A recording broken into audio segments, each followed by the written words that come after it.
UK property ടാക്സിൽ ഏറ്റവും പ്രധാനപ്പെട്ട tax saving ആണ് PPR റിലീഫ് ക്ലെയിം ചെയ്യുകയും കറക്റ്റായിട്ട് ചൂസ് ചെയ്യുകയും.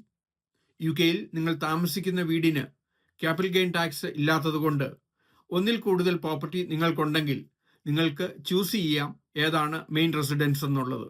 സാധാരണ രീതിയിൽ നിങ്ങൾ പ്രോപ്പർട്ടി വാങ്ങുന്നത് പ്രോഫിറ്റിന് വേണ്ടിയല്ല.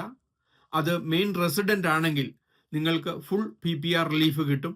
മൊത്തം നിങ്ങൾ താമസിക്കുന്നതിൽ 3 വർഷം നിങ്ങൾ താമസിച്ചില്ലെങ്കിലും എംപ്ലോയ്മെന്റിന്റെ അടിസ്ഥാനത്തിൽ 4 വർഷം വരെയും നിങ്ങൾക്ക് പ്രോപ്പർട്ടിയിൽ നിന്ന് മാറി നിൽക്കാം. പ്രോപ്പർട്ടി വാങ്ങിയ ആദ്യത്തെ 1 വർഷവും അവസാനത്തെ 9 മന്ത്സും നിങ്ങൾ താമസിച്ചില്ലെങ്കിലും താമസിച്ചതായി കണക്കാക്കി നിങ്ങൾക്ക് PPR റിലീഫ് കിട്ടുന്നതാണ്. UK-യിൽ ജോലി ചെയ്യുന്നവർക്കും ബിസിനസ് ചെയ്യുന്നവർക്കും ഇൻവെസ്റ്റ് ചെയ്യുന്നവർക്കും പൂർണ്ണ ടാക്സ് ഇൻഫർമേഷൻ അറിയുവാൻ ഞങ്ങളുടെ ഫ്രീ വെബിനാർ രജിസ്റ്റർ ചെയ്യുക.